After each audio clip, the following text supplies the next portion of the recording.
quand nous chanterons le temps des cerises, les guerres signalent, les merles moqueurs seront tous en fête.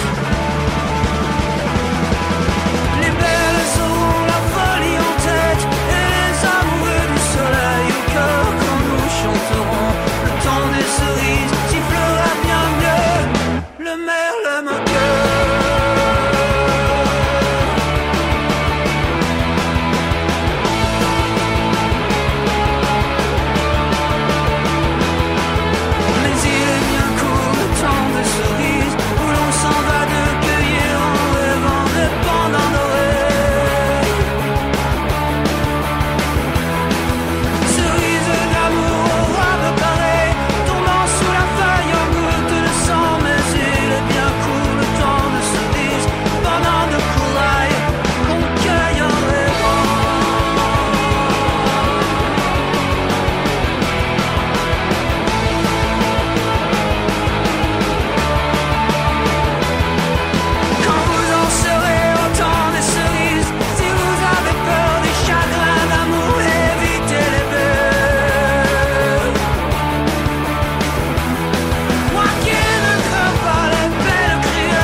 Radio sous pente, la station des rapins, sans foi, sans loi, sans courbette.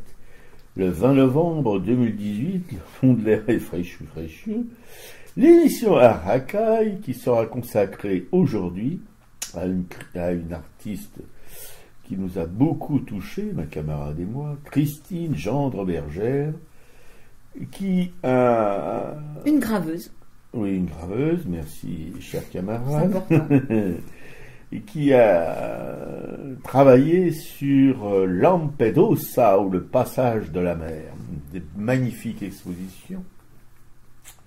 Rue des Cascades, dans la petite galerie des arts et traditions populaires, de l'estampe populaire, voilà, et c'était vraiment une rencontre magnifique avec mes camarades. On a été vraiment très touchés.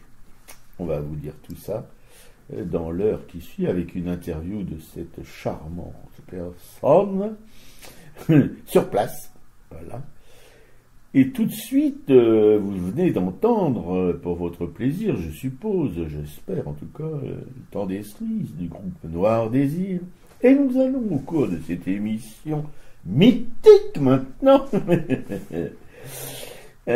porter notre regard trouble sur l'art. Mais nous, c'est surtout l'art en marche qui nous intéresse. C'est pas forcément l'art des un peu destroy, c'est l'art dont on parle jamais, quoi, pratiquement.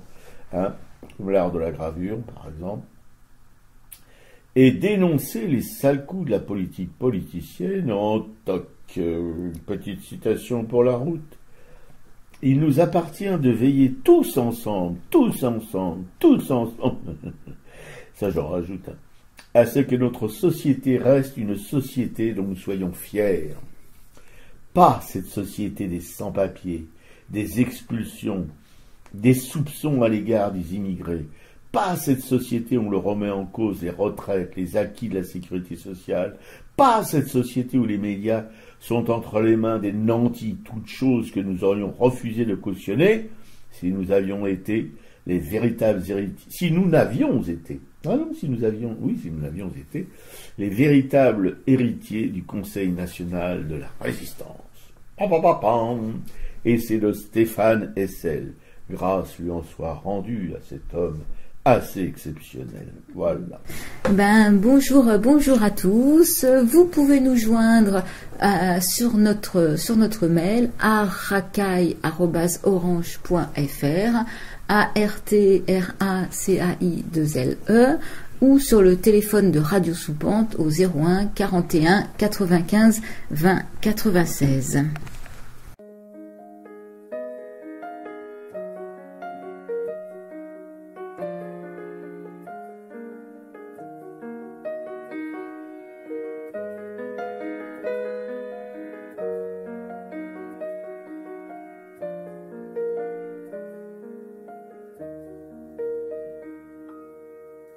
Tu erres le long des quais, le long des villes de quart en quart. Tu essaies de t'enfuir et tu traînes toujours la même histoire. Tu as marché sans t'arrêter, loin de ta vie, loin du passé qui te poursuit et tu avances seul dans le soir. Les jours précaires, les rêves défaits, toutes ces misères, ces cris glacés sont derrière toi. Ce soir t'y vas, mes amis ciao ciao, mes projets ciao ciao, mon pays ciao ciao. Ce soir je pars, les jours gris ciao ciao, mon frère ciao ciao, mes amours ciao ciao, vers mon histoire. Toutes ces frontières de barbelés, tous ces cercueils de liberté déchirent ta peine et crachent sur la flamme de ton espoir. Tu voudrais vivre la vie la vraie, celle qui enlace la dignité, loin du vacarme, et tu chantes toujours ton désespoir. Les jours de guerre, le cœur brisé, les nuits de peine à chavirer sont derrière toi. Ce soir t'y vas, mes amis ciao ciao, mes projets ciao ciao, mon pays ciao ciao. Ce soir je pars, les jours gris ciao ciao, mon frère ciao ciao, mes amours ciao ciao, vers mon histoire. Hey,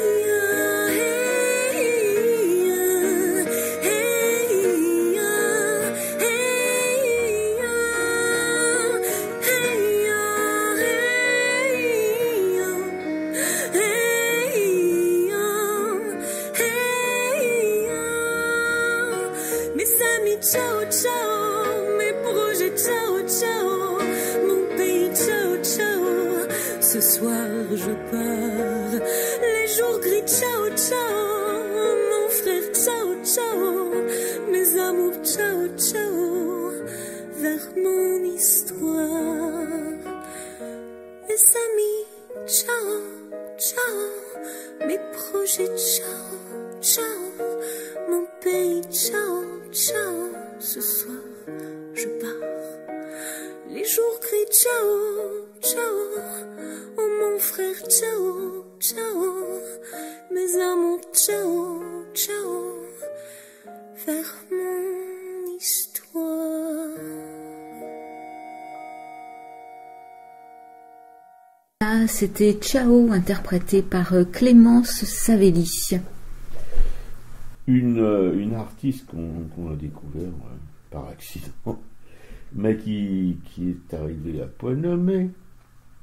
Elle correspond vraiment à ce que nous avons regardé dans cette petite galerie de la rue des Cascades, qui a inspiré d'ailleurs ce billet, les artistes engagés. Oui, il y en a, si peu, qu'on éprouve une certaine difficulté ou une certaine hésitation à évoquer le sujet. Il y en a eu aussi, peu, mais il y en a eu. Le plus célèbre exemple, celui de Goya. Les plus récents, de Gros et de Picasso avec Guernica. sans compter les caricaturistes ou illustrateurs du XIXe siècle, Stendhal, Daumier, etc., etc., etc. Ce sont ceux qui remontent direct en surface des abysses de ma mémoire. Peut-être, sûrement, y en a-t-il d'autres, mais ce dimanche matin, ma cervelle fait de la rétention d'informations. Le froid de la soupente où je rédige ce billet, sûrement. Mais quoi d'autre peut m'empêcher d'en citer plus? Quoi d'autre peut m'empêcher d'en citer plus? Mais plus sérieusement, quoique sérieux et moi, nous avons visité, ma camarade Piquet-Cou et moi, une petite galerie rue des Cascades à Ménilmuche, un quartier qui se gentrifie, un de plus, mais qui a de beaux restes de vieilles bicoques parigotes, jadis tanières à prolo, celle où nous nous arrêtons pour se faire une expo, l'artiste, une graveuse qui taille douce le cuivre, Burin et compagnie, une technique qui impose une certaine connaissance de sa pratique. Mais cette technicienne de petite surface, quelques centimètres carrés, soulève le copeau de métal pour une cause dont tout le monde se fout, presque tout le monde, Lampedusa. Ça vous dit quelque chose? Les migrants et tout ça? Oui, si vous écoutez cette émission vouée aux turpitudes rapinesques, vous connaissez 15 estampes, 15 merveilles, l'humanité en détresse gravée dans le cuivre, la gravure qui renoue avec le populo, pour lui montrer, pour lui apprendre ce que nous réservons à des rescapés et des furies de la mer, après celles des hommes qui les ont mis en fuite, chassés de leurs terres, de leurs maisons, par les exactions, les meurtres, les viols, les assassinats de femmes, d'enfants, et enfin la malnutrition, la famine ou la maladie. Oui, tout ça. Et on en oublie probablement. La photographie, la radio, la télé, oui, mais pas que. Manquait la main d'une artiste, d'un burin, d'une plaque de cuivre, d'une sensibilité qui passe par la main. Voilà, la main, c'est sensible, oui, ça vient droit du cœur. Pour dire la beauté de la Sicile, de son histoire que l'immigration a peuplée depuis des siècles. Et qui le sait, qui n'a pas oublié ses racines et qui s'ouvre sans réserve pour donner asile aux plus pauvres des pauvres, que l'humanité, l'Occident particulièrement, refuse d'accueillir. Il ne faut pas confondre le peuple italien et ses dirigeants, pas confondre comme chez nous les beaux discours et l'action. Et pour que l'on se réveille, les gravures exposées font revivre cette histoire du peuplement de la Sicile avec celle de l'accueil des Siciliens de Lampedusa. Le fond des gravures, la silhouette de Burt Lancaster dans le guépard, d'une teinte rouge brique un peu passée, sur laquelle se superposent des images de migrants actuels, en un noir qui se maquille en grisaille sombre, la beauté tragique de l'actualité, en forme de coup de poing dans la gueule. Mais dans un grand velours, le point. Ouais, c'est vrai, c'était une belle rencontre. D'ailleurs, on en parlera tout à l'heure dans la partie artistique. Et ce que je voulais rapporter par rapport à ça, c'est qu'on avait rencontré donc Christine quand on est allé à la Fondation Taylor voir Thierry Morceau, et qu'on avait discuté avec un de ses amis, un graveur aussi, un Belge qui s'appelle Jean-Michel, et qui avait évoqué l'accueil des migrants en Belgique. J'avais fait un papier là-dessus justement dans le parc Maximilien, où là il y a une société civile qui s'est mise en place justement pour accueillir chaque soir des migrants. Donc il y a par les réseaux sociaux, en fait, les gens se retrouvent et on s'engage sur une nuit, sur 2 nuits, mais on s'engage pas sur la durée. Et là, je m'étais aperçue en écoutant un reportage sur le site de Daniel Mermet qu'en fait des gens qui n'avaient pas forcément un profil militant s'étaient mis à accueillir des migrants chez eux, et en fait soit parce que leurs enfants le faisaient, soit parce qu'à un moment il faut passer aussi un peu à l'acte. Et justement l'organisation étant plutôt bonne, en fait, accueillait régulièrement. Moi, j'ai ma fille qui travaille à Bruxelles, et justement elle a une de ses collègues qui vient quand même qui ont un petit bébé, et elle disait eux le couple s'est dit une fois par semaine on accueille, donc une fois par semaine la chambre du bébé, le bébé dort dans la chambre des parents et ils accueillent quelqu'un, quoi. Voilà. Ouais, c'est remarquable. Ouais, c'est assez remarquable. Et on s'était dit, il faudrait que ça puisse exister ici aussi en France, quoi. Bon, on attend notre camarade Piquet-Couille qui va monter sa petite asso, hein. Parce qu'elle a accueilli, pas un migrant récemment, mais un Palestinien, qu'elle a accueilli pendant 2 nuits dans sa mansarde à Montreuil. C'est pas bien, ça, c'est pas beau, c'est pas... Hein? Ouais, Nabil qui est directeur artistique du Freedom Theatre de Jenin, et dont la troupe est en tournée là en France pendant une dizaine ou une quinzaine de jours. Ouais. Donc elle se rôde. Voilà. Alors moi, la citation, c'est: l'intérêt parle toutes les langues et joue toutes sortes de personnages, même celui du désintéressé, François de la Rochefoucauld. Alors, tout ça pour raconter justement qui c'est qui va jouer les désintéressés. C'est le McDonald. Monsieur McDo a décidé de jouer les désintéressés au Salon du Livre de Montreuil. Voilà, s'il va Salon du Livre de l'enfance. De l'enfance, du livre de Montreuil, du Salon du Livre Jeunesse. C'est la 2e année que McDo va se retrouver à ce 34e Salon du Livre Jeunesse. Et ça plaît pas. Alors le Canard enchaîné en a parlé, mais c'est pas les premiers, loin de là. Il y en a d'autres qui avaient évoqué cette venue bien avant. Et il y a une pétition donc qui a été lancée qui réclame l'annulation de la participation de cette chaîne de malbouffe, et qui aimerait bien qu'elle parte rapidement du salon. Il faut rappeler que ce salon ouvre le 28 novembre. Donc cette invitation, cette présence concentre les crispations, et la multinationale doit y tenir un espace de lecture, bien sûr.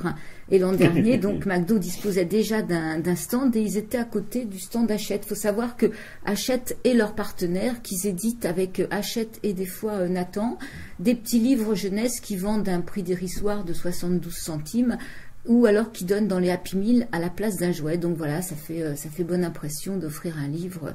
Voilà. Alors faut savoir aussi que ce qu'ils éditent avec Hachette, c'est Marc Lévy qui écrit les textes. Bon, tout le monde connaît la production de Marc Lévy. Il n'est pas connu pour être un grand écrivain. Ou un grand révolutionnaire. Voilà, ou un grand révolutionnaire. Mais quand même, plus de 45 millions, je crois, de bouquins, on est déjà édités. C'est quand même... On est prêt à tout pour faire avaler sa malbouffe. Et surtout, faut rappeler que McDonald's c'est la malbouffe, mais c'est aussi quand même une boîte qui paye pas ses impôts, c'est l'évasion fiscale, c'est l'exploitation des salariés. Parce que j'en avais parlé récemment suite à un article de l'Âge de Fer justement du McDo de Marseille, où là il y avait un petit quelque chose qui se montait avec les employés, et où avec des syndicats ils avaient pu avoir des primes. Et un 13e mois, la boîte, ils voulaient revendre la boîte pour effectivement faire disparaître toute cette solidarité entre les salariés, quoi. Donc voilà, pour les initiateurs de la pétition, donc McDo est qualifié naturellement de multinationale emblématique de la malbouffe, de l'évasion fiscale et de l'exploitation de ses salariés, et bien sûr n'a pas sa place au Salon du Livre. Ne nous y trompons pas, ce n'est pas un acteur culturel, c'est une chaîne internationale de consommation alimentaire des plus standardisées.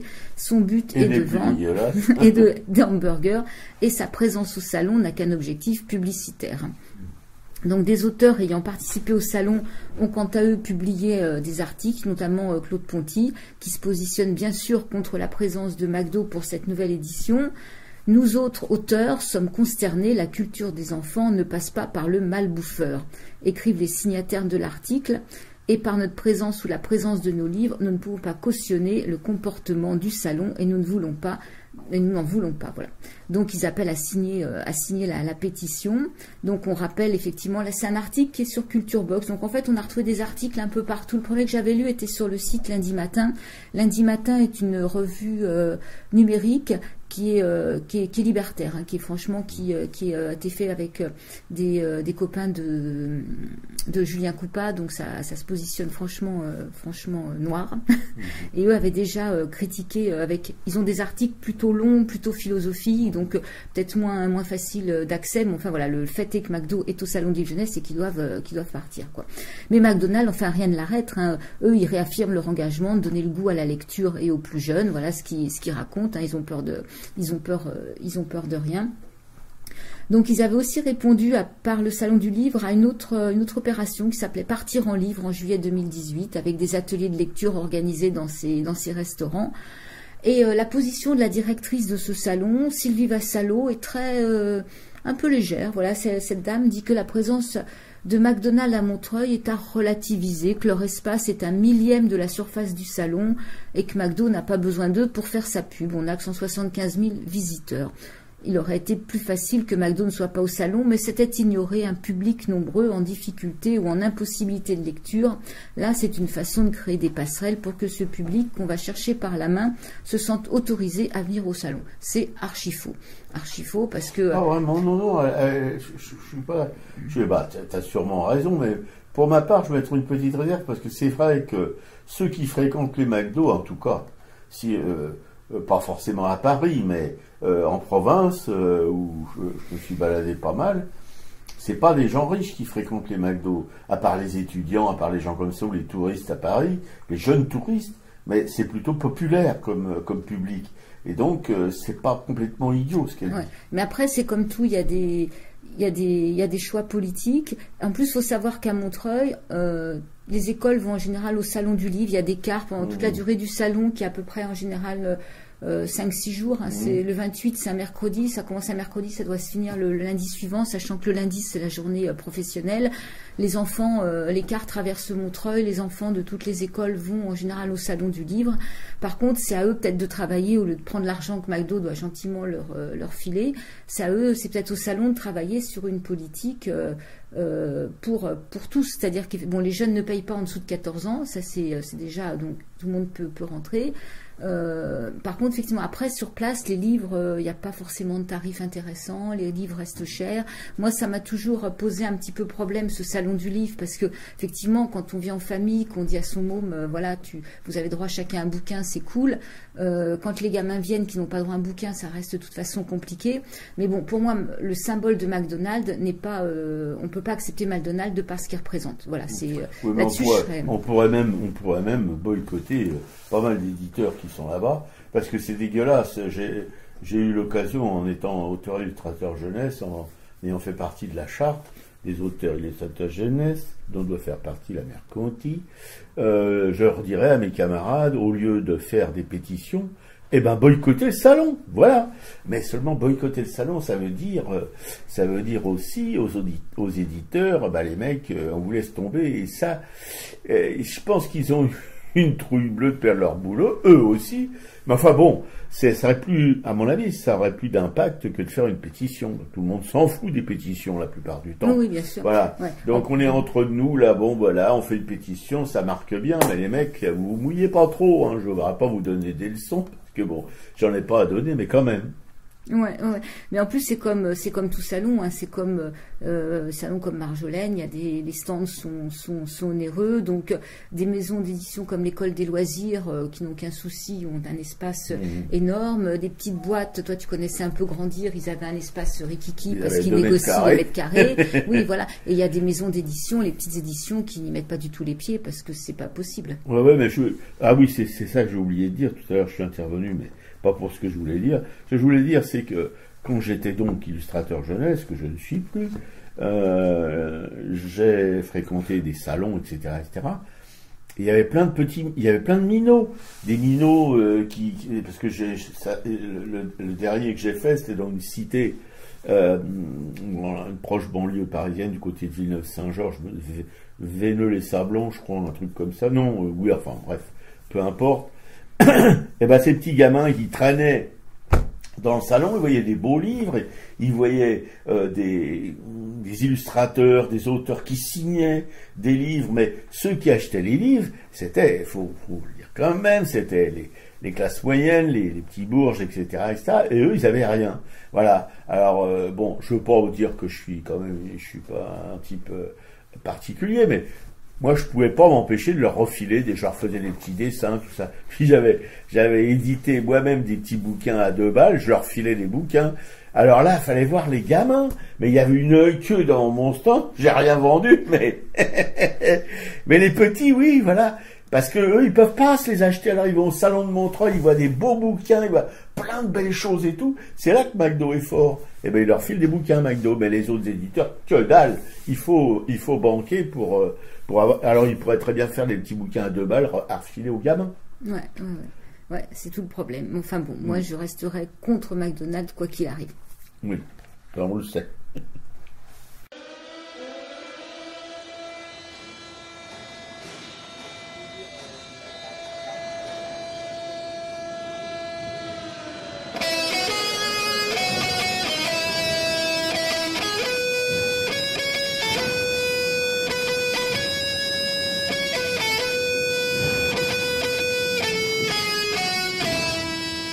Les patrons, c'est comme les cochons, ça ne mérite, oui, qu'une volée de plomb.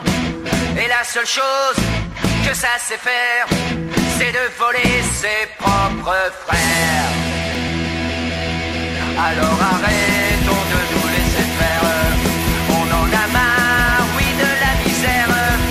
Allons reprendre ce qu'on nous doit à ces salopards de bourgeois. Oui, on est flingues de citoyens, bottons le cul à ces crétins. Ce sont les bâtards en costard qui assassinent à coups de dollars. Oui, on est flingues de citoyens, bottons le cul à ces crétins. Bottons le cul à ces crétins. Oui, les patrons, c'est comme les cochons, ça ne mérite que la pendaison. Ce sont des gens sans foi ni loi, des mouches à merde qu'on abat. Alors arrêtons de nous laisser faire, soyons plus forts, oui, que la misère. Crois-moi, il est dur et référendaire pour une poignée de billets verts.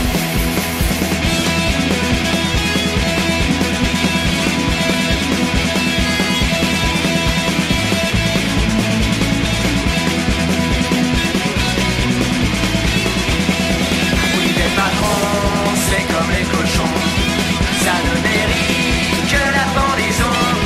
Les patrons, c'est comme les cochons, ça ne mérite qu'une volée de dents.